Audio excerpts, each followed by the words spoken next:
Welcome back to my channel. আপনারা দেখছেন regular lifestyle. আপনারা কেমন আছেন? আশা করি ভালো আছেন। আপনাদের জন্য নতুন একটা ভিডিও নিয়ে এসেছি, ফ্রাইড রাইস তৈরি। ফ্রাইড রাইস তৈরির জন্য কি করতে হয় প্রথমে দেখে নিন। চালটাকে আমরা ভিজিয়ে রেখেছি, মোটামুটি 1 ঘন্টা ভিজিয়ে রাখবেন।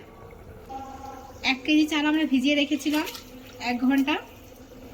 এবার আমরা একটা হাঁড়ি, বাউল, যা হোক একটা কিছু নিয়ে সেটাতে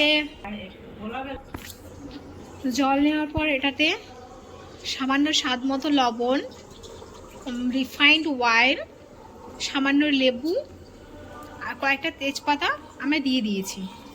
এটাকে ফুটতে দিতে হবে জলটা।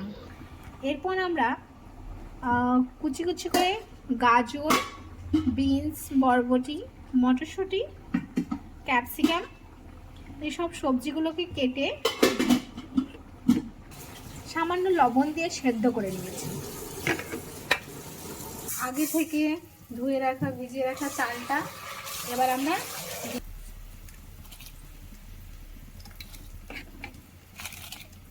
এই দেখুন, ভাতটা বেশ ঝরঝরে লম্বা হয়ে গেছে, সেদ্ধ হয়ে গেছে বেশ। এবার আমরা এটাকে জলটা ঝরিয়ে নেব ভাত থেকে। আমি একটা কড়াই নিয়েছি, কড়াইয়ে সাদা তেল এবং তাতে কয়েকটা এলাচ, জয়ত্রী ফুল, সামান্য স্বাদের জন্য ঘি মিশিয়ে দিচ্ছি।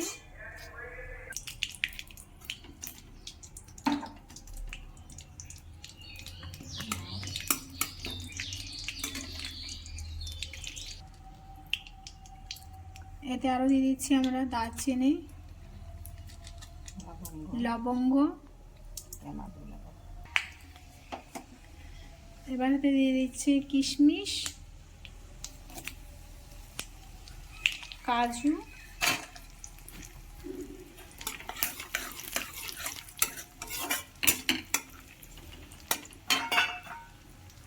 এবার এতে দিয়ে দিচ্ছি আমরা স্বাদ মতো চিনি, 4 টেবিল স্পুন।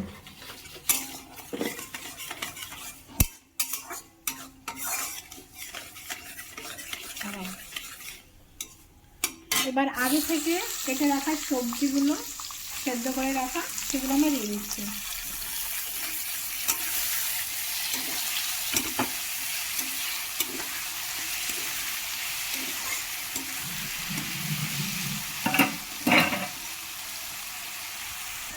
এবার এটাকে হালকা হালকা করে ব্রাউন করে ভেজে নিতে হবে।